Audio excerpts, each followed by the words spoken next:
Shalom. Shalom. Teman-teman, terima kasih yang udah datang dan mungkin teman-teman boleh sambil chat teman-teman yang lain untuk datang juga join bareng sama kita Bible Study hari ini. Dan sungguh bersyukur kita diberi kesempatan lagi untuk hari ini kita untuk menikmati Bible Study kembali. Untuk selanjutnya aku mau ngajak teman-teman biar bisa lebih fokus untuk menikmati firman hari ini. Mari kita mempersiapkan hati dan pikiran kita. Kita akan bersatu teduh sejenak.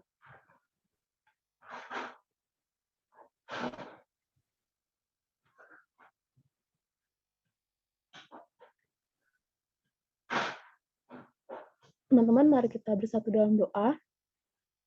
Sungguh kami ucap syukur Tuhan, untuk sore hari ini, aku dan teman-teman boleh berkumpul di sini bersama Bapak dalam pembinaan di Bible Study Bapak. Kiranya Tuhan hadir di sini Bapak, satukan hati dan pikiran kami, boleh sama-sama menikmati firman-Mu, dan kami semakin mengenal Engkau ya Bapak melalui firman ini. Bapak berkati juga teman-teman kami rindu, mereka boleh hadir bersama kami dan menikmati firman yang sama ya Bapak. Kami berharap mereka boleh selesai dari tugas kegiatan mereka, terus mereka dan bisa join bersama kami, Bapak, untuk hati mereka untuk bisa mengklik link untuk join Bible Study hari ini. Bapak, kami juga berdoa untuk firman yang akan dibawakan oleh Mas Puri, Bapak, kiranya Tuhan berkati, dan setiap firman ini boleh menjadi berbuah banyak bagi kami, Bapak, dan kami bisa menjadi berkat bagi orang-orang sekitar kami. Terima kasih Tuhan, kami memulai ibadah kami ini dan kami menyerahkan hati kami kepadamu Bapa, tuju padamu kiranya Tuhan yang selalu menyertai kami setiap proses dari ibadah ini Bapa. Terima kasih Tuhan, kami menyerahkannya dalam nama-Mu, kami berdoa dan mengucap syukur. Amin. Oke teman-teman, kita tahu bahwa Tuhan itu yang baik dan Dia menunjukkan kasih setianya turun-temurun dan sampai selama-lamanya sampai sekarang. Oleh karena itu, dalam Mazmur 100 ayat 4 berkata, masuklah melalui pintu gerbangnya dengan nyanyian syukur, ke dalam pelatarannya dengan puji-pujian, bersyukurlah kepadanya dan pujilah namanya. Mari kita nyanyikan bersama-sama, kumasuki gerbangnya.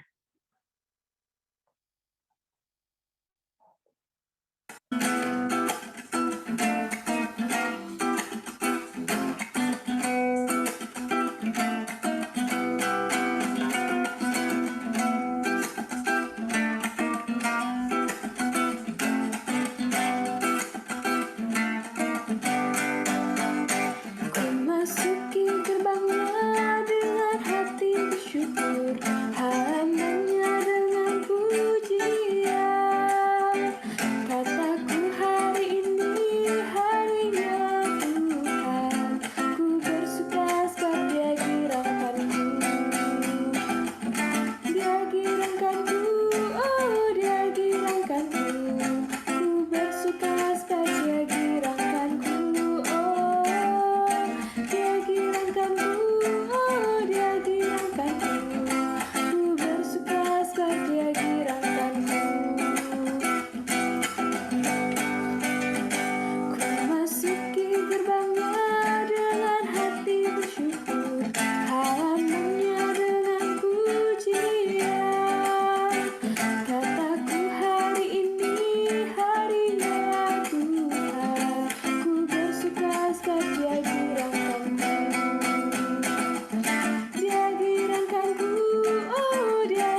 teman-teman, kita akan dengarkan sharing kampus dari Budi Luhur. Dipersilakan untuk sharing kampus hari ini.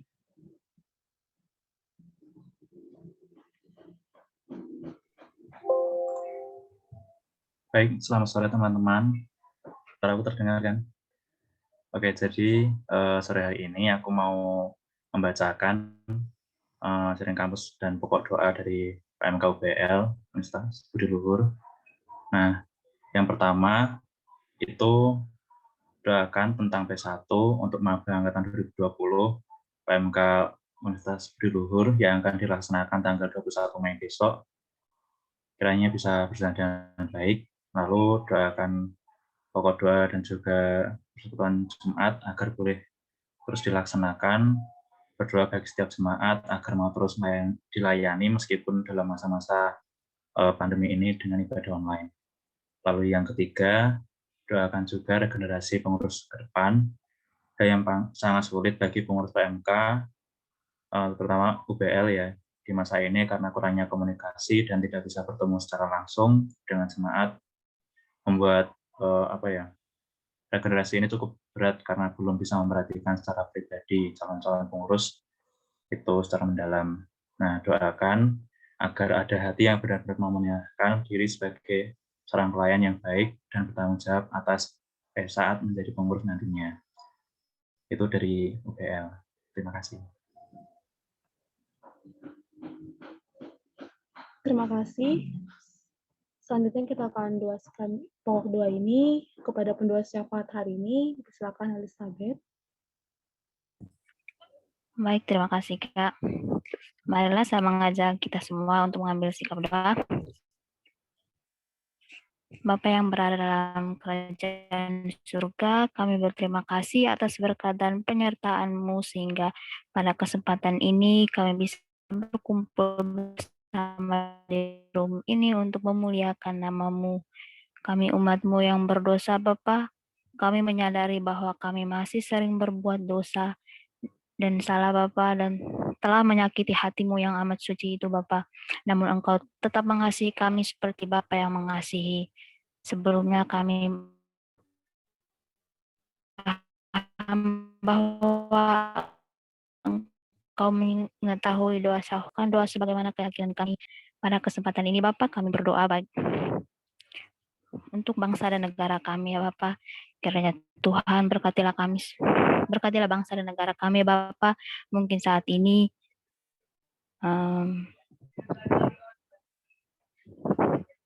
kami juga berdoa di kepala daerah selaku kepala satuan tugas penanganan COVID-19 di daerahnya, agar kiranya Tuhan berikanlah hikmat untuk kita bangsa dan negara kami Tuhan. Tuhan Yesus, kami juga berdoa Tuhan sebentar lagi khususnya orang-orang yang menjelang momen lebaran pada tahun ini ya Bapak, kiranya Tuhan berikanlah kami kekuatan Bapak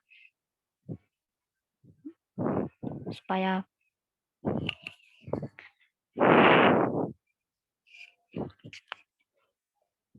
berikanlah hikmat kebijaksanaan atas diri kami masing-masing ya Bapak,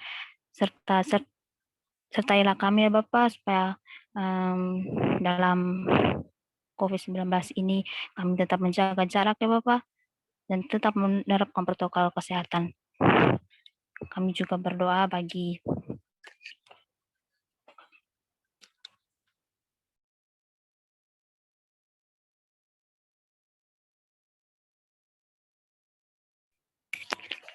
kami juga tidak lupa Bapak berdoa mengucap syukur atas vaksinisasi yang terus berjalan sampai dengan hari ini Bapak. Kami juga berdoa agar vaksinisasi yang ada di Indonesia ini terus berjalan dengan lancar. Tuhan, kami juga berdoa Bapak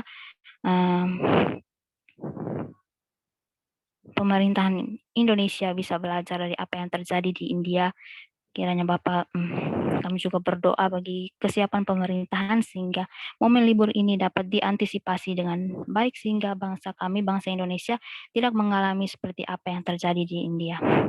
pada saat ini juga kami berdoa bagi kami masuki pokok-pokok doa dan Universitas Budi Luhur. Yang pertama kami berdoa untuk Maba Angkatan 2020 PMK Universitas Budi Luhur yang akan dilaksanakan tanggal 21 Mei 2021 Mei 2021 yang akan datang. Tuhan, lancarkanlah kegiatan ini Bapak, kiranya Tuhan kami serahkan semua kegiatan P1 untuk Maba Angkatan 2020 PMK Universitas Budi Luhur ke dalam tangan-Mu ya Bapak. Bapak kami juga berdoa Bapak PD dan PJ agar boleh terus dilaksanakan. Kami juga berdoa Bapak bagi setiap jemaat yang mau terus dilayani meskipun pada masa-masa ibadah online ini. Tuhan berikanlah semangat atas diri kami masing-masing ya Tuhan, supaya kami menjalankan pelayanan kami dengan lancar tanpa jenuh, tanpa putus asa Bapak. Bapak kami juga berdoa bagi regenerasi pengurus ke depannya, yang dimana hal ini sangat sulit bagi pengurus PMK yang di masa ini karena kurangnya komunikasi dan tidak bisa bertemu secara langsung dengan jemaat.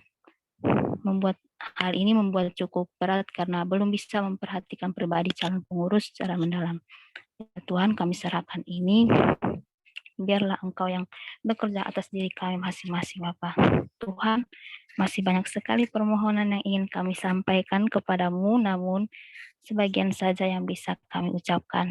Sesungguhnya Engkau sangat mengetahui apa saja permohonan dari hati kami. Bapa, dengarkanlah permohonan kami ini. Amin.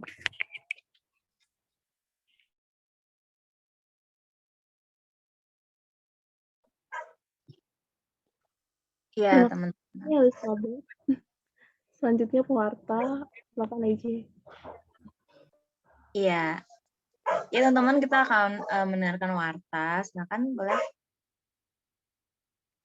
Ya, jadi pelayan kita hari ini nanti pembicaranya ada Bang Mas Pur, lalu nanti MC-nya, MC yang melayani kita pada hari ini ada Febe dari STMI Angkatan 2017, singernya ada PD, Guru Situmorang, STIS 2017, pemusiknya ada Andreas dari UNJ 2018, pendoa syafaat tadi ada Elizabeth atau Elsa dari FTUKI 19, pewartanya aku sendiri, dan yang Kang laptopnya alias slidernya ada Jeremy dari PKN STAN, doain supaya dia juga bisa ke Stanford ya, di angkatan 2018. Oke. Untuk pelayanannya, teman-teman bisa kasih apresiasi dan kasih ucapan terima kasih di kolom chat. Next. Pengumuman selanjutnya adalah teman-teman kita juga ada buletin Nehemia untuk mendoakan kampus-kampus dan juga pokok doa bangsa dan negara tiap minggunya. Nah, teman-teman silakan lihat, mungkin ada di grup wilayah ataupun bisa dicek di grup maksudnya di Instagram PMKJ, dan lupa di-follow ya teman-teman. Nah, situ juga ada link PMKJ, teman-teman juga bisa melihat mungkin rekaman Bible Study yang jika teman-teman mau melihat rekaman Bible Study dari beberapa minggu lalu gitu. Seperti itu, boleh next? Nah, mau ajak teman-teman lagi untuk hadir di PMKJ minggu depan, yaitu kita akan ber-PA lagi dari Yeremia 25, masih di jam dan di link yang sama ya teman-teman. Dan kalau misalnya teman-teman, maksudnya temennya teman-teman belum bisa mengikuti hari ini, bisa mengikuti besok di hari Selasa, gabung sama teman-teman dari Barat dan juga Selatan, kayak gitu. Dan selanjutnya adalah nanti hari Kamis kita ada ibadah topikal, kita ada PPM atau paket pembinaan mahasiswa. Teman-teman bisa tandain di tanggal 13 dengan tema tetapi menurutku siapakah aku? Ya, oke, itu ya. Kristologi 1 dan 2. Nah, teman-teman silakan ditandain ya tanggal 13. Lanjut. Dan terakhir adalah ada P5W. P5W itu apa? Itu sebenarnya adalah P, 5, dan W ya, bukan P5W gitu. Itu adalah persekutuan 5 wilayah. Jadi kita akan sama-sama beribadah dari seluruh kampus yang ada di Jakarta dan sekitarnya. Tanggal berapa? Di tanggal 25 Mei 2021. Jadi teman-teman silakan ditandain juga harinya, tanggal 25 Mei 2021. Oke teman-teman, sekian dari Warta hari ini. Aku kembalikan kepada MC. Terima kasih, Ece. Firman Tuhan yang penuh kuasa mengubah sikap hati kita. Mazmur 119 ayat 105 berkata, Sabdamu adalah pelita bagi langkahku, cahaya untuk menerangi jalanku. Firman yang akan menjadi kekuatan bagi kita saat terjatuh. Mari datang dan sujud kepadanya, buka hati juga untuk siap menerima firman Tuhan. Mari bersama-sama nyanyikan, penuhkanlah benjanaku.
Dipersilakan untuk Mas Yu untuk berfirman. Oke, suara saya terdengar?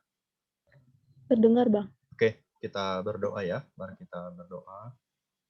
Bapa di surga, kami bersyukur sore ini kami bisa bersekutu. Kami mohon anugerah-Mu, kami mohon penyertaan-Mu, kami mohon pimpinanmu. Kiranya kami bisa meneguk dengan dalam air hidup firman yang suci itu, sehingga memuaskan dahaga kami, memberi kesegaran kepada kami, memberi kekuatan kepada sendi-sendi kehidupan kami. Sehingga akhirnya kami bisa berjalan dengan tegap, melakukan kehendak-Mu ya Tuhan. Kami mohon anugerah-Mu, kami mohon anugerah-Mu. Dalam nama Yesus Tuhan kami yang hidup, kami menyerahkan doa ini. Amin. Ya, boleh dilanjutkan slide saya. Apakah bisa?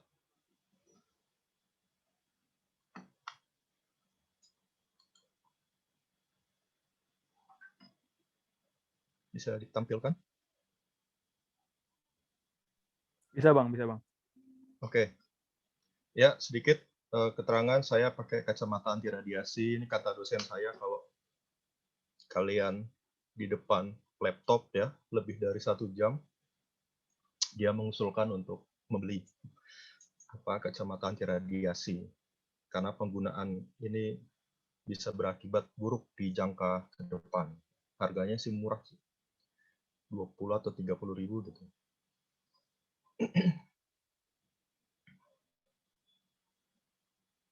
Oke, kita akan melanjutkan dari Yeskiel. Sorry, kok Yeskiel, Yeremia.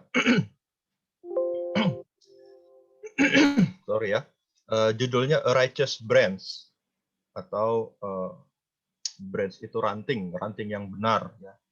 Tapi saya tambahkan subjudulnya yaitu A Promise from God to Israel. Jadi A Righteous Branch itu adalah sebuah janji dari Allah Bapa kepada orang Israel dalam situasi Yeremia. Disampaikan oleh Yeremia kepada umat Israel. A righteous branch adalah a promise from God to Israel. Sebuah janji Allah kepada Israel. Boleh, next slide. Ya, ini secara singkat konteks pembagian ayat Yeremia-nya. Ya, Yeremia pasal 23 itu ada 40 ayat, cukup panjang. Tetapi sebelum membacanya, saya menolong teman-teman untuk melihat berdasarkan outline yang saya buat, yang saya renungkan. Outline-nya terbagi 3, saudara sekalian, yaitu ayat 1 sampai ayat 8, itu saya kasih judul, yang tercerai akan kukembalikan. Ini janji Allah.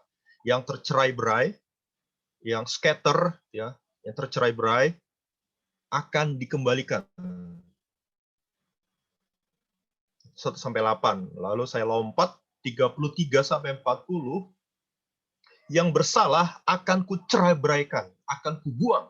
Ya, jadi ada suatu hal yang bertolak belakang, ya, paralelisme yang bertolak belakang. Ayat 1 sampai 8 yang tercerai, yang tersebar akan dikembalikan menjadi satu.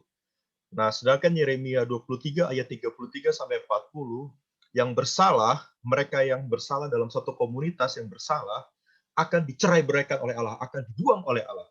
Nah, kalau saudara ingat kalimat itu sedikit banyak menggambarkan pengalaman orang Israel atau nenek moyang Israel ketika Kejadian pasal 11. Ada satu tempat, lalu dicerai-beraikan oleh Allah, tersebar ke semua hal, ke semua area, ke semua daerah. Itu karena ada yang bersalah. Ya, lalu di tengah-tengahnya, pusatnya adalah Allah versus nabi palsu Israel. Pusatnya atau puncak beritanya adalah Allah versus nabi palsu Israel. Nah, bagian kita, ayat 1 sampai 8, ini merupakan pendahuluan dari 40 ayat yang sangat menarik ini. Ya, saya ulang ya. Yeremia 23 itu 40 ayat yang padat dan indah, terdiri dari 2 hal yang bertolak belakang, ayat 1 sampai 8, 33, 40 bertolak belakang, dan pusat pemberitaannya nanti ada di ayat 9 sampai 32, sangat panjang. Dialog Allah dengan nabi palsu. Dialog Allah dengan nabi palsu. Nah, tapi kita tidak membahas ayat 9 sampai 40. Bagian kita adalah pendahuluan. Saat ini, sore ini, bagian saya pendahuluan. Kita akan melihat ayat 1 sampai 8 ya. Itu keterangan yang saya kasih. Kita dapat melihat ayat 1 sampai 8 itu paralel. Paralel itu sejajar. Seperti rel kereta api, ada kiri, ada kanan. Seperti tangan saya, ada tangan kiri, tangan kanan. Ini namanya paralel. Ya, kuping saya, kiri dan kanan, itu namanya paralel. Sejajar. Tetapi relasi kesejajarannya adalah bertolak belakang. Yang satu akan dikembalikan, ayat 1 sampai 8, yang lain akan dibuang. Yang menjadi pusat pemberitaannya nanti adalah ayat 9 sampai 32. Oke, jadi bagian kita sifatnya pendahuluan, pengantar untuk merenungi pasal 9 sampai 32. Oke, ini yang penting saya perlu kasih tahu. Frame kita saat ini adalah pengantar. Oke, boleh next slide.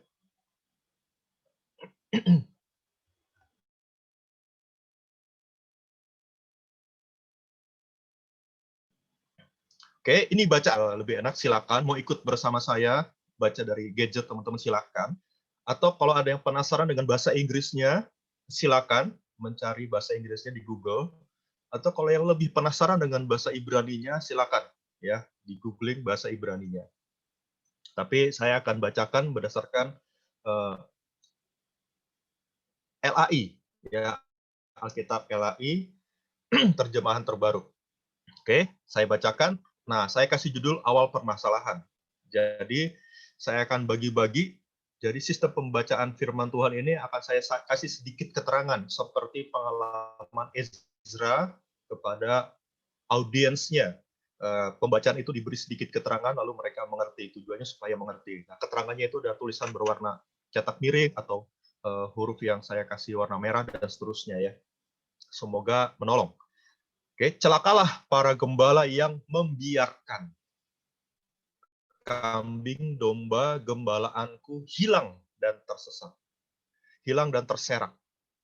Demikianlah firman Tuhan. Ada kata membiarkan, tetapi akibat dari membiarkan itu hasilnya adalah domba itu hilang, bahkan terserak.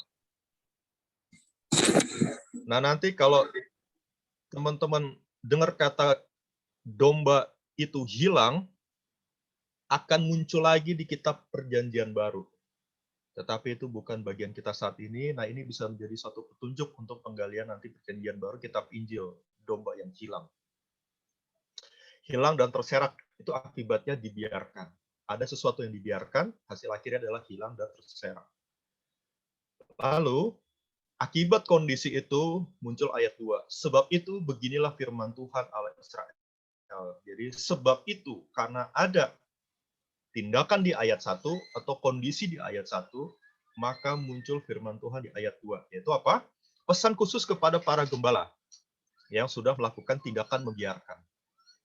Para gembala yang sudah membiarkan, pesannya adalah, kamu telah membiarkan. Ya, 2 kali kata membiarkan keluar. Kambing dombaku terserak dan tercerai berai. Tetapi muncul satu kalimat lagi. Kamu tidak menjaganya. Jadi membiarkan disamakan dengan tidak menjaga. Oke, semoga cukup mengerti 2 ayat ini. Lanjut, boleh.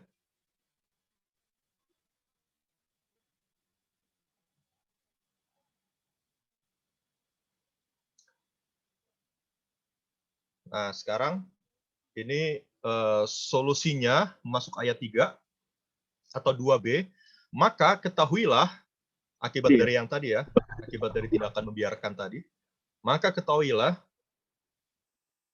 aku akan membalaskan kepadamu perbuatan-perbuatanmu yang jahat. Ya, tadi membiarkan, tidak menjaga, itu juga sama artinya dengan perbuatan yang jahat. Dan tindakan itu akan mendapat balasan dari Tuhan. Lalu siapa yang menghukum? Ayat 3, aku sendiri akan mengumpulkan sisa-sisa kambing domba. Kenapa mengumpulkan? Karena tadi di atas, di slide sebelumnya kita lihat mereka terserak, tercerai-berai. Aku akan mengumpulkan sisa-sisa kambing dombaku dari segala negeri, kemana aku mencerai-beraikan mereka. Dan aku akan membawa mereka kembali ke padang. Mereka akan berkembang biak dan bertambah banyak. Lalu aku akan mengangkat atas mereka gembala-gembala yang akan mengembalakan mereka. Ingat di sini yang saya kasih warna biru itu semuanya kalimat aktif. Kata kerjanya aktif. Aku akan membalas. Aku akan mengumpulkan. Aku akan membawa. Aku akan mengangkat. Dan kata akan, teman-teman, sifatnya future. Ya, jadi para gembala yang jahat ini diingatkan Tuhan kalau akan dihukum. Berarti ada sedikit ruang kesempatan supaya gembala ini bisa bertobat. Nah, tetapi nanti kita lihat lebih jauh apakah mereka mengambil kesempatan bertobat atau tidak. Oke. Jadi tindakan Tuhan sifatnya penghukuman yang belum dilakukan saat itu juga, tetapi sifatnya akan, future. Aku akan. Aku akan. Aku akan. Aku akan. Aku akan. Oke. Dari tercerai-berai menjadi dikumpulkan. Dari membiarkan mereka menjadi berkembang biak bertambah banyak. Dari tidak menggembalakan akan diganti menjadi gembala yang bisa menggembalakan. Sehingga tidak ada yang hilang. Tidak ada yang tercerai-berai. Oke, boleh lanjut slide-nya. Nah, ayat 5, sesungguhnya waktunya akan datang. Demikianlah firman Tuhan. Nah, puncak dari pengantar kita adalah ayat 5. Siapakah gembala yang akan mengembalakan umat Allah dengan benar? Siapakah gembala itu yang tidak akan membiarkan Israel? Siapakah gembala itu yang akan mengumpulkan, menumbuh kembangkan Israel? Siapakah gembala itu? Jawabannya adalah kelak, di masa depan, aku akan menumbuhkan tunas adil. Nah, bahasa Inggrisnya a righteous branch tadi. Tunas yang adil bagi Daud atau Israel atau Yehuda, ya, diasumsikan adalah keturunan Daud. Jadi ini khusus perintah dari Allah kepada orang Yehuda, ya, suku Yehuda Israel Selatan. Apa yang akan dilakukan oleh tunas yang adil ini? Apa yang akan dilakukan oleh tunas yang adil ini? Yaitu ia akan memerintah sebagai raja. Lalu ada bijaksana, ada adil, ada benar di negeri itu. Dalam zamannya Yehuda akan dibebaskan, Israel akan hidup dengan tentram, dan inilah namanya yang diberikan orang kepadanya, Tuhan keadilan kita. Nah, mungkin akan menjadi sedikit bertanya-tanya. Dari gembala, kenapa sekarang muncul tugas tunas yang adil itu adalah raja? Ya. Tadi di awal kita lihat gembala, tetapi di ayat 5, tugas dari tunas yang adil ini dalam menggembalakan itu kok seperti beda dari gembala yang kita bayangkan. Kenapa tugasnya adalah raja? Kenapa tugasnya adalah memerintah kebijaksanaan? Kenapa di dalam tugasnya kok ada pembebasan? Nah, sedikit agak melenceng, tapi sedikit mungkin penting buat teman-teman. Ayat 6, saudara sekalian, ini menjadi ayat yang sulit. Kenapa? Karena bagi orang Yehuda atau Israel, setelah nanti berlalu di zaman Yesus, ayat 6 ini menjadi ayat batu sandungan orang-orang Yahudi percaya kepada Yesus. Mereka berharap tunas yang adil itu akan datang membebaskan mereka, akan memerintah sebagai raja. Ya. Tetapi Yesus datang bukan Roma kalau nanti di kitab Injil. Jadi cara pandang orang Israel di zaman Yesus adalah Yesus datang akan memerintah sebagai raja, akan membebaskan mereka dari perbudakan Romawi, akan memimpin negeri itu dengan keadilan, bijaksana, kebenaran. Makanya Petrus ketika Yesus akan ditangkap, dia mengeluarkan saya lupa pisau atau pedang, ya. Lalu dipotong kuping Malkus, lalu Yesus menyembuhkan dan Yesus sarungkan pedangmu. Itu bukan caraku. Nah, pertanyaan menarik adalah, raja seperti apa yang akan menumbuhkan tunas adil bagi Daud? Raja seperti apa yang akan melakukan keadilan, kebijaksanaan, kebenaran? Raja seperti apa ini? Gembala seperti apa ini? Oke, jadi konteksnya teman-teman, gembala yang dimaksud adalah pemimpin-pemimpin pemerintahan Israel pada masa itu. Pemimpin-pemimpin pemerintahan Israel pada masa itu. Bukan gembala yang seperti kita bayangkan sekarang, seperti PKK, seperti pengurus, bukan. Tapi pemimpin-pemimpin yang memegang otoritas di dalam pemerintahan, yang secara langsung memutuskan kebijaksanaan apa, tindakan apa yang harus dilakukan di negeri ini. Keadilan seperti apa yang harus ditegakkan, kebenaran seperti apa yang harus dilakukan. Sehingga hasilnya adalah kata tentram. Bagaimana sebuah bangsa itu menjadi bangsa yang tentram. Ya, akan hidup dengan tentram. Karena ada keadilan, ada kebenaran berjalan di sana. Itu konteks gembala yang dimaksud oleh Yeremia ini. Boleh lanjut?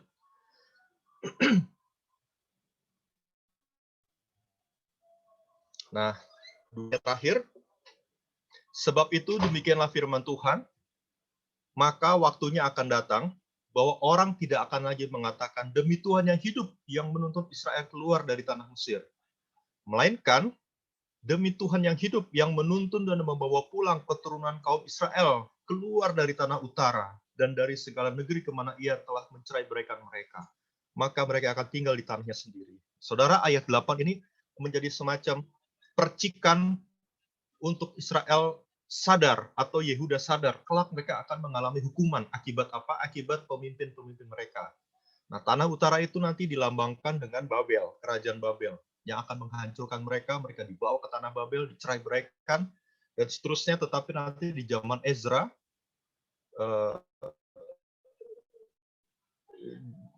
bukan Ezra, sebelum Ezra ada namanya Zerubabel yang akan membawa Israel pulang kembali ke tanah perjanjian. Jadi pulangnya itu bergelombang. Lalu ada Nehemia juga di sana. Ya, mereka akan kembali tinggal di tanahnya sendiri. Oke. Gara-gara tunas yang adil itulah nanti terjadi perubahan. Orang akan berkata, bukan lagi demi Tuhan yang membawa Israel keluar dari tanah Mesir, tetapi demi Tuhan yang mengembalikan Israel ke tanah perjanjian. Mengembalikan Israel dari tanah utara, dari tanah Babel. Ke negeri di mana Allah mencerai-beraikan mereka. Allah menghukum umat yang bersalah ini. Tetapi, saudara, ayat 8, hukuman itu belum terjadi. Jadi ada kesempatan bertobat. Tetapi nanti sepanjang kitab Yeremia kita akan melihat apakah kesempatan bertobat ini diambil oleh pemimpin dan oleh rakyat. Jadi semua ini sifat hukumannya adalah future, nanti, atau bersyarat. Masih ada masa untuk pengampunan, pertobatan. Tapi apakah mereka akan ambil? Kita lihat di perjalanan nanti. Boleh next slide?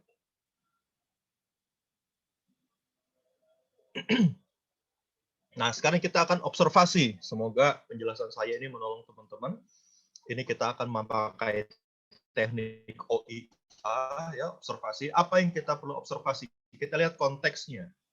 Ya, sedikit keterangan saya dari bahasa Inggris.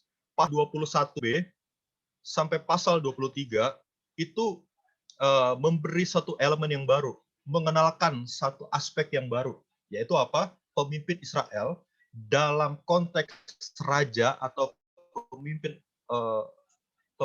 umat yang duduk dalam pemerintahan itu gagal dalam responsibility mereka, sehingga akhirnya umat menderita. Mereka tidak bertanggung jawab, akhirnya umat menderita. Itulah yang dikatakan membiarkan. Gembala membiarkan dombanya, sehingga domba itu tercerai-berai, tersesat. Apa artinya? Artinya adalah, saya lanjutkan ke bawahnya ya.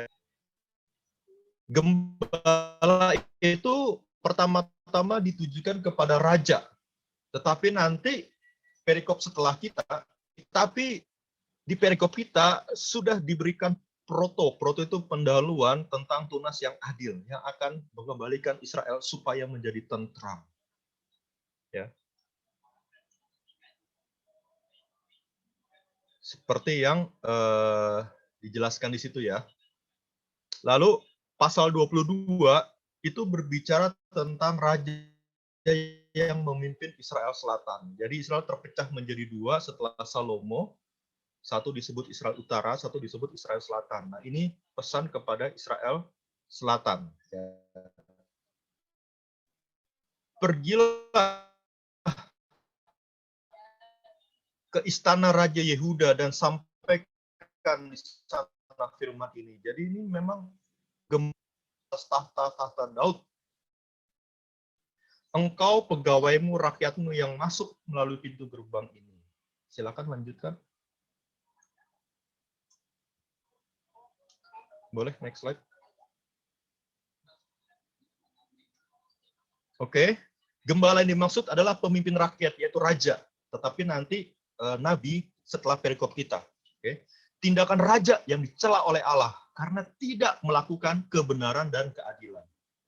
Jadi ayat 1-8 perikop kita, Yeremia 23, itu penegasan. Karena pasal 22 sudah diberitakan beritanya.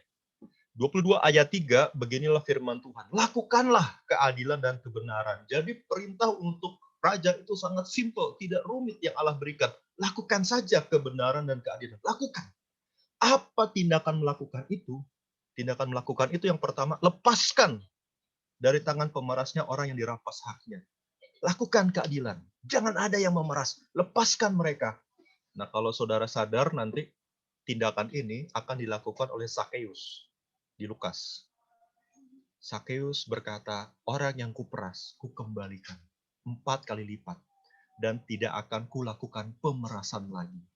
Nah, Zakeus mencirikan gembala yang baik. mencirikan apa yang Tuhan inginkan di Yeremia 22 ini. Sakeus tidak lagi memeras, tidak lagi merampas hak orang, tidak lagi menindas. Lalu janganlah engkau memperlakukan orang asing, yatim dan janda dengan keras. Nah, kalau saudara sadar nanti di Kisah Rasul pasal 6, ya kalau ingat, ada pertikaian antara janda, orang yatim, keturunan dari Israel, dan orang yatim, yang berbahasa Yahudi dan berbahasa Yunani. Ada pertikaian karena pembagian makanan. Di Kisah Rasul 6. Berselisih, akhirnya para rasul melihat ini masalah serius. Kenapa serius? Ya karena ini dasar firman ya, Yeremia 22 ayat 3. Terjadi ketidakadilan di sana, sehingga di Kisah Rasul pasal 6, para rasul bergumul dengan bijaksananya, akhirnya memilih 7 orang untuk melayani mereka. Salah satu nanti ada Stefanus. Lalu dikatakan di situ, para rasul fokus kepada firman, 7 orang ini fokus memenuhi, memperlakukan orang janda dan yatim dengan keras dan seterusnya. Lalu berikutnya, janganlah engkau menumpahkan darah yang orang tak bersalah di tempat ini. Kalau saudara nanti ingat di kitab Perjanjian Baru, nanti Yesus mengalami ini. Darahnya ditumpahkan walaupun dia tidak bersalah. Apa buktinya? Pilatus berkata, aku tidak menemukan kesalahan pada orang ini, tetapi darahnya harus tertumpah. Ya saudara, jadi melakukan keadilan adalah melepaskan dari pemerasan. Lakukan yang benar terhadap orang asing, yatim dan janda. Menumpahkan darah orang yang tidak bersalah itu tidak boleh. Sedikit keterangan saudara untuk orang asing, yatim dan janda, sedikit keterangan di kitab Perjanjian Lama, terutama di Pentateuch, yaitu dari Kejadian sampai Ulangan, itu ada satu klausul, ada satu firman, kelak kalau Israel sampai di tanah perjanjian dan Israel bercocok tanam dan kemudian panen, maka selama Israel memanen gandumnya, Israel tidak boleh memetik gandum itu 2 kali. Misalkan ada satu pohon gandum, lalu disabit 1 kali, kemudian bulirnya ada yang jatuh di tanah, lalu ada yang batangnya patah terkulai, lalu mungkin juga ada yang sudah dipegang oleh penyabitnya, maka sang penyabit ini tidak boleh mengambil yang di tanah, tidak boleh mengambil yang terkulai, tapi dia harus terus maju mengambil yang dia pegang. Jadi yang dipegang itu yang dibawa pulang. Kenapa? Supaya setelah mereka selesai menyabit, maka orang yatim, orang janda, orang asing bisa datang memungut gandum-gandumnya. Sehingga orang yang kelaparan tidak ada. Nah, kalau saudara ingat pengalaman ini, itu pengalaman dari Ruth. Ruth ada di belakang penyabit-penyabit Boas, mengambil itu semua. Ingat, Ruth itu menantu, lalu Naomi tidak punya pekerjaan, janda. Tetapi di ladang Boas, tindakan itu dilakukan. Saya memberikan contoh-contoh ini supaya saudara-saudara memahami melakukan keadilan itu gambarannya seperti apa. Oke? Diulang lagi kata melakukan, 4 kali muncul. Sebab jika kamu sungguh-sungguh melakukan semuanya itu, maka melalui pintu-pintu gerbang istana ini akan berarak masuk raja-raja yang akan duduk di atas tahta Daud dengan mengendarai kereta dan kuda. Mereka itu pegawai-pegawainya dan rakyatnya. Jadi masalah utama dari pemimpin Israel membiarkan itu adalah apa? Tidak melakukan apa yang Tuhan inginkan. Sekali lagi ya, tidak melakukan apa yang Tuhan inginkan sehingga masyarakat mengikuti, sehingga tidak terjadi ketentraman, tidak tentram, tidak harmonis, tidak ada shalom di Israel. Itu yang dicatat 22. Tetapi diingatkan, masih ada kesempatan bertobat. Tapi apakah mereka mengambil kesempatan itu? Kelak kita akan melihatnya. Oke, lanjut. Ya, masih observasi, tidak ada raja di Yehuda yang dapat melakukan sesuatu yang adil dan yang benar di tengah-tengah rakyat. Maka Allah sendiri yang akan melakukan tindakan yang adil. Saudara, kata keadilan dan kebenaran bersanding muncul itu sangat banyak sekali. Pertama-tama itu muncul di Kejadian pasal 18. Sejak dari kitab Kejadian, Allah merindukan keadilan dan kebenaran dilakukan. Ya, saya kutip beberapa ya. Kejadian 18 ayat 19, Allah memilih Abraham supaya diperintahkannya kepada anak-anaknya, kepada keturunannya, supaya tetap hidup menurut jalan yang ditunjukkan Allah. Apa jalan itu? melakukan kebenaran dan keadilan.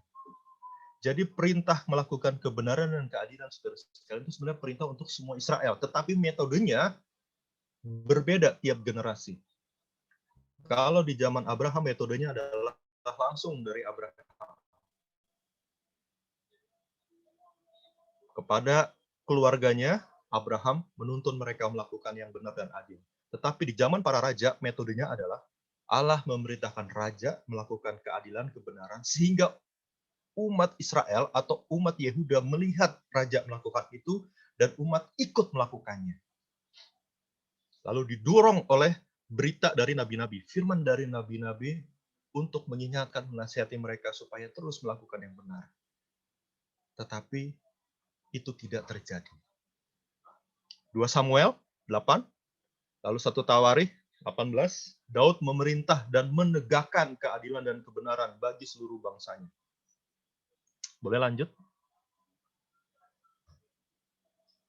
Ini saya kutip beberapa ya, melakukan keadilan kebenaran itu hal yang serius di mata Tuhan. Melakukan keadilan dan kebenaran. Ada satu raja-raja, ada Tawarikh, beritanya sama. Tujuan Allah mengangkat raja adalah melakukan keadilan kebenaran. Ayub juga memakai kata kebenaran dan keadilan. Mazmur begitu rupa, saya kutip satu aja, Mazmur 40 ayat 10 dan 11. Mazmur Daud, keadilannya tidak kusembunyikan dan kebenarannya tidak kudiamkan. Ingat, tadi kita punya masalah membiarkan, mendiamkan. Daud berkata, tidak kusembunyikan, tidak kudiamkan. Meskipun Daud pernah gagal. Ya, Mazmur 51 mencatat Daud pernah gagal. Tetapi ketika dia bertobat, dia berkata, aku akan mengajari umat melakukan kebenaran. Oke, boleh lanjut. Lalu Amsal, Yesaya, keadilan itu juga dan kebenaran menjadi dasar berdiri kokohnya suatu kerajaan. Itu nanti kelak saudara bisa lihat Yesaya 9 ayat 7 dan 16 ayat 5. Itu dasarnya.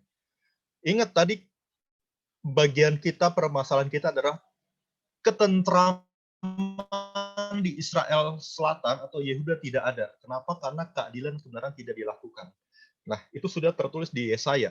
Yesaya itu memberikan pesan kepada Israel Utara. Nah, ini pesan Yeremia kepada Israel Selatan. Jadi yang hancur duluan Israel Utara, tapi yang hancur belakangan Israel Selatan.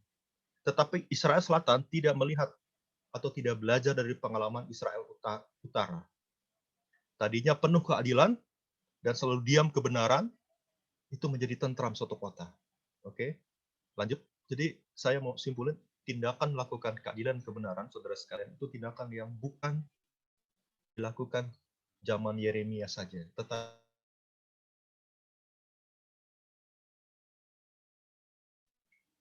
ya, ini banyak saudara bisa lihat dan Efesus 5 ayat 9, 16. Kesimpulan dari semua observasi ayat-ayat tentang keadilan kebenaran ini adalah yang dipentingkan adalah tindakan, kata melakukan.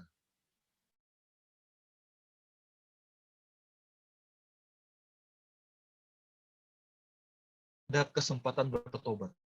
Nah, Yeremia 20 mengingatkan Israel Selatan untuk kesempatan bertobat. Ayo kembali melakukan keadilan dan kebenaran. Dimulai dari para raja. Kemudian nanti ayat berikutnya 9 tentang nabi itu juga diingatkan. Ayo nabi, beritakan firman supaya para raja bisa melakukan yang adil dan benar. Dan keadilan kebenaran, saudara sekalian, selalu dalam konteks komunitas supaya tentram. Kalau tadi bahasa Israel atau bahasa Yeremia, supaya terjadi tentram, harmonis, shalom. Tindakan keadilan supaya tentram. Salah satu contohnya tadi saya kutip Kisah Rasul 6.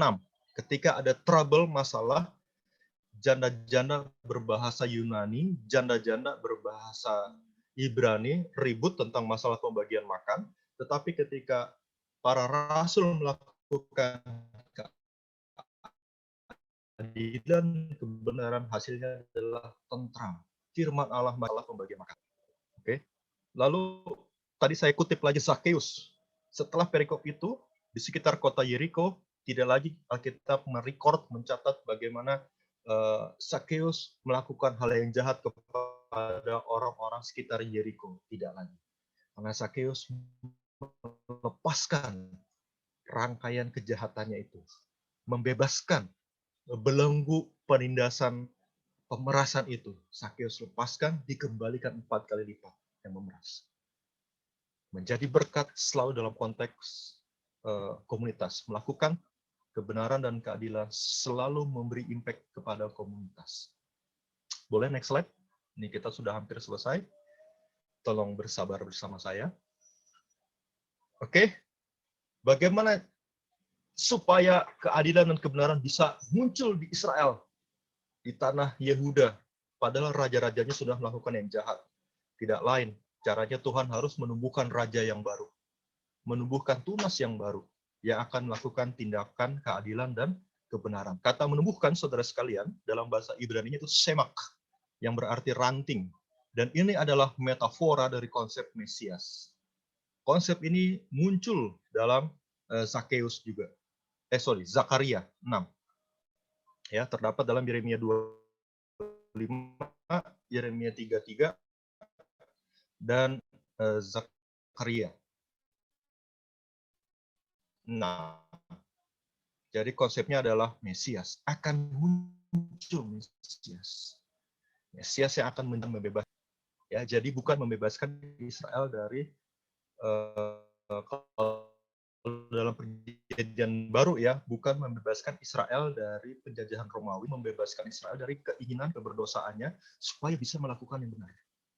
Akan tumbuh raja yang baru yang akan menolong umat melakukan yang benar. Ingat, metode Allah berbeda Abraham dengan zaman raja-raja. Metode di zaman raja-raja adalah para raja melakukan keadilan dan kebenaran sehingga umat melihat dan umat tergerak melakukan, dan hasilnya adalah kota tentram. Nah, konsep itu dipulihkan di diri Yesus. Yesus sebagai raja, nabi, dan imam, satu jabatan dipegang 3 oleh Yesus. Yesus membebaskan manusia supaya mampu melakukan keadilan dan kebenaran. Membebaskan dari ikatan-ikatan yang bisa menghambat manusia melakukan keadilan dan kebenaran. Ya. Jadi, raja itu membebaskan. Tadi di perikop pasal 22 kita belajar ya. Yeremia 22, raja itu membebaskan, raja itu kemudian memulihkan, raja itu menolong orang untuk bisa melakukan yang benar. Nah, itulah konsep Mesias. Membebaskan manusia dari ikatan-ikatan yang membuat dia tidak bisa melakukan keadilan dan kebenaran. Boleh lanjut? Nah, ini saya bandingkan ya, tindakan Mesias, lepaskan dari tangan pemerasnya orang yang dirampas. Yesus melepaskan Sakeus, sehingga Sakeus bisa menjadi orang yang tidak melakukan pemerasan. Lalu, jangan engkau menindas. Lalu Yesus berkata kepada para murid, kalau engkau memerintah, jangan memerintah dengan tangan besi, tetapi layanilah mereka. Lalu di Yeremia 22, jangan engkau memperlakukan orang asing, yatim, janda dengan keras, tetapi Yesus masuk lebih dalam. Kasihilah sesamamu manusia. Lalu jangan engkau menumpahkan darah, tetapi yang terjadi Yesus sendiri darahnya tertumpah meskipun dia tidak bersalah. Yeremia 22 itu tindakan yang dituntut supaya keadilan atau akibat dari keadilan itu, inilah tindakan yang harus dijalankan. Dan kalau kita converse ke Mesias, ke tindakan Yesus, semuanya itu ada. Ya, saya hanya mengambil contoh Sakeus, tetapi ada hal-hal lain ya yang bisa kita lihat. Dan saya ingin saudara merenungkan bagian ini. Melakukan keadilan dan kebenaran. Menurut kitab Kejadian, itu harusnya dilakukan oleh anak cucu Abraham. Oleh sebab itu, Yesus berkata, Sakeus pun orang ini, anak cucu Abraham. Kenapa?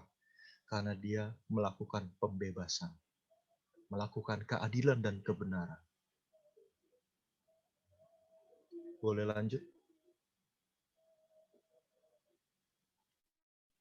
Nah, sekarang masuk interpretasi. Interpretasi adalah kebenaran yang dipelajari. Kalau observasi adalah kebenaran yang coba digali. Nah, kita masuk interpretasi kebenaran apa yang kita pelajari. Melakukan keadilan dan kebenaran. Cuma satu itu menurut saya dari 8 ayat ini. Melakukan keadilan dan kebenaran itu serius di mata Tuhan. Melakukan itu serius di mata Tuhan. Buktinya apa? Itu penting bagi seorang raja. Raja ditunjuk, dipilih Allah untuk melakukan keadilan dan kebenaran. Membawa ketentraman. Berarti hidup berkomunitas akan menjadi berkat. Saudara dan saya hanya bisa menjadi berkat, hanya bisa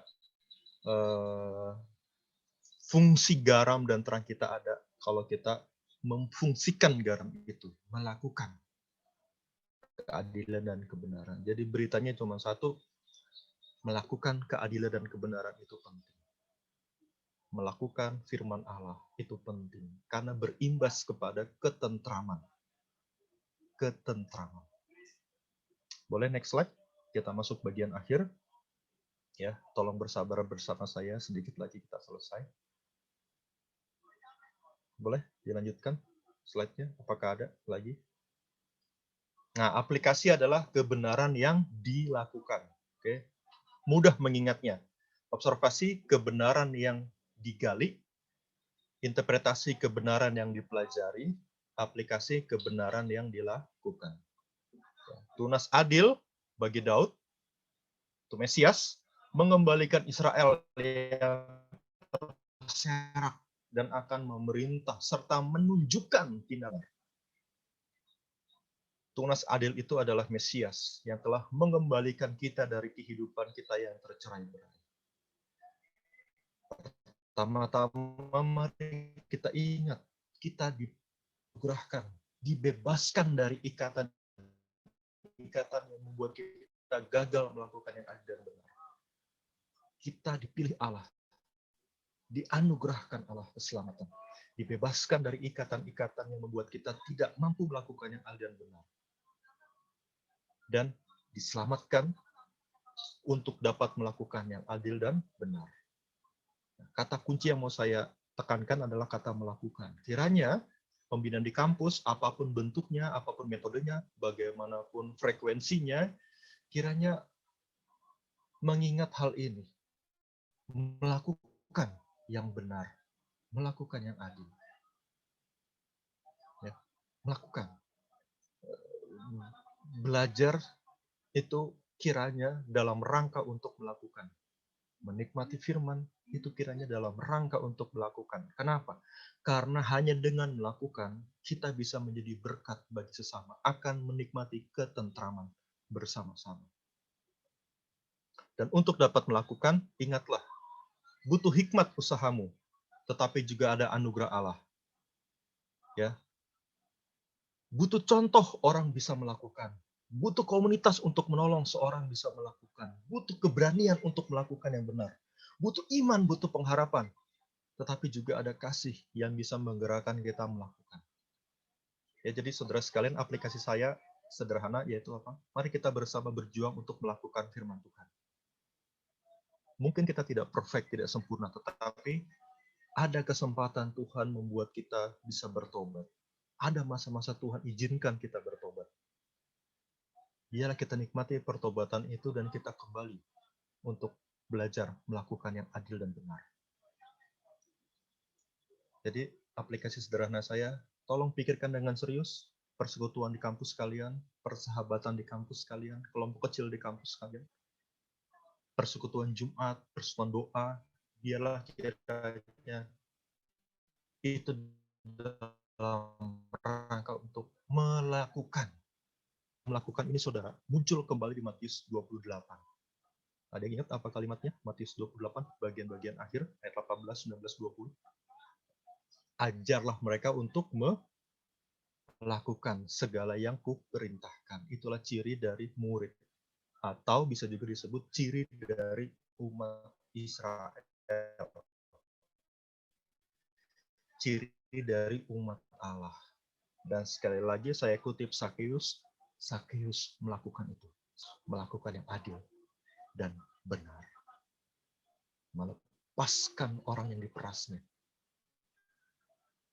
dengan mengatakan 4 kali lipat akan kukembalikan. Dan Sakeus memutus tindakan yang memeras mereka. Kiranya akak-akak kita adalah orang-orang yang kita tolong, kita bantu, kita doakan untuk bisa melakukan. Kiranya firman hari ini menolong kita untuk melihat mengapa Tuhan Yesus hadir ke dalam dunia. Karena Tuhan rindu manusia melakukan yang adil dan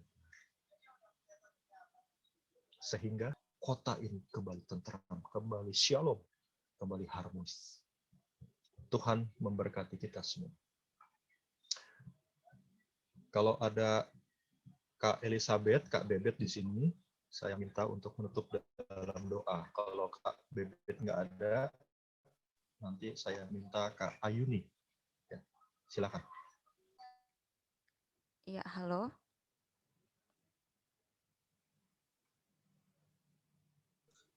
Ya, silakan, Bet. Suaraku terdengar? Ya, terdengar. Oke, teman-teman, mari kita bersatu di dalam doa. Bapa yang bertahta di dalam kerajaan surga, kami mengucap syukur untuk kesempatan boleh berkumpul bersama dan mendengarkan firman Allah sebagai umat yang Allah pilih, Allah selamatkan. Kami menyadari betul bahwa Allah sangat mengkehendaki umat Allah terus dibentuk, dimurnikan untuk semakin serupa dengan Kristus. Dan secara khusus pada sore ini kami belajar bagaimana kami diingatkan dan bahkan didorong oleh firman Allah untuk melakukan kebenaran, melakukan keadilan, melakukan apa yang Allah kehendaki. Karena itu ya Bapa, kami memohon kekuatan dari Roh Kudus agar dimampukan bukan hanya mengingat bagian firman yang sudah kami pelajari bersama, melainkan juga untuk melakukannya di dalam bagian kami masing-masing pada apa yang memang Tuhan percayakan kepada kami. Baik sebagai pengurus di PMK, baik sebagai seorang pemimpin kelompok kecil, baik sebagai seorang AKK, ataupun dalam setiap peran kami di tengah-tengah masyarakat, di kampus, di rumah, di mana Tuhan tempatkan kami. Tolong kami ya Allah untuk mengerjakan peran kami sebagai garam dan terang secara khusus dalam hal mengerjakan yang benar dan yang adil. Dan kiranya lewat kesempatan-kesempatan yang kami betul-betul pakai untuk melakukan yang benar dan yang adil itu, Allah semakin membentuk kami menjadi calon-calon alumni yang nantinya menjadi berkat juga bagi bangsa kami. Terima kasih juga untuk hamba-Mu, Mas Pur yang sudah mempersiapkan bagian firman ini dan membagikannya kepada kami. Kiranya Engkau juga menolong Mas Pur di dalam setiap pelayanannya. Engkau juga menjaga Mas Pur beserta keluarga, memberkati studinya, dan semakin memakai Mas Pur untuk melayani Allah, melayani kaum intelektual di mana Engkau mempercayakannya. Terima kasih Bapa di surga, di dalam nama Yesus kami berdoa. Amin.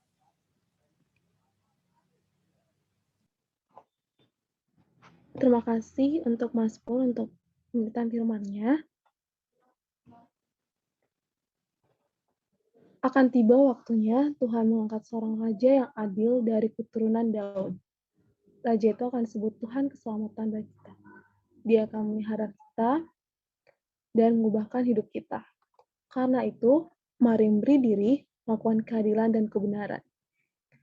Mari bersama-sama menyatakannya sambil menyanyikan Tuhan Kau Gembala.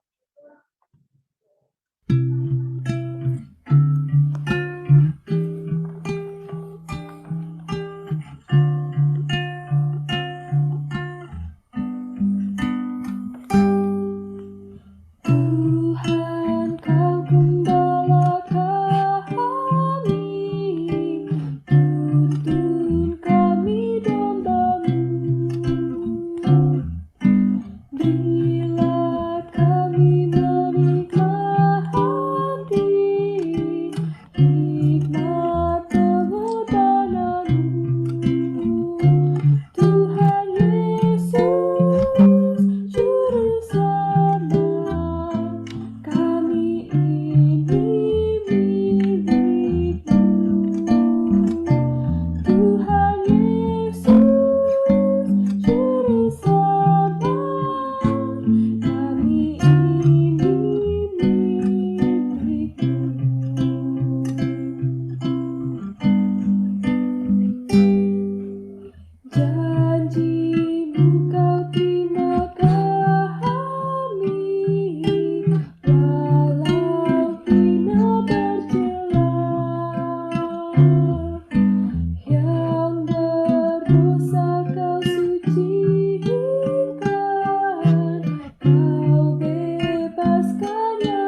menutup ibadah hari ini, aku mempersilakan Mas Pur untuk membawakan doa penutup kita.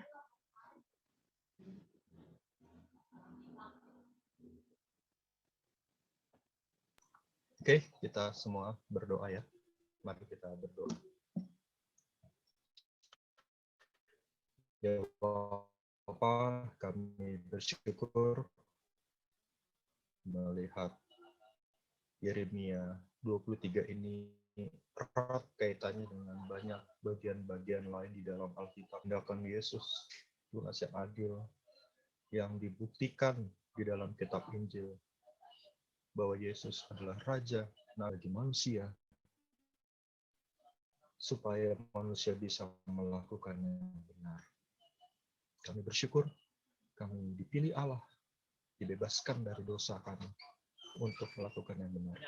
Tapi dalam realita kehidupan kami sadar melakukan yang benar itu tidak selalu mulus, tidak selalu tepat, tidak selalu benar, mungkin bergejolak. Tapi dalam perikop ini pun kami belajar Tuhan mengizinkan ada masa-masa pertobatan. Secara khusus perikop ini bagaimana mengingatkan Israel selatan dengan raja-rajanya bertobat sebab hukuman Allah sifatnya akan. Allah mengizinkan pertobatan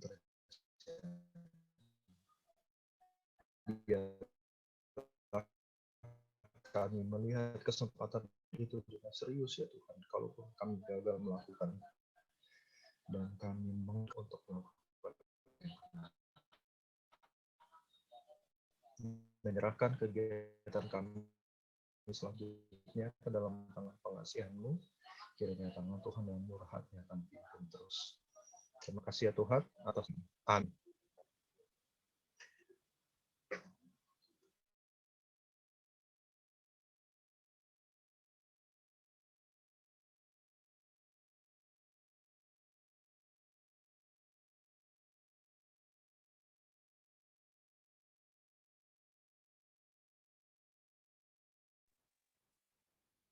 Oke teman-teman, ibadah kita udah kelar. Yang mau stay boleh stay.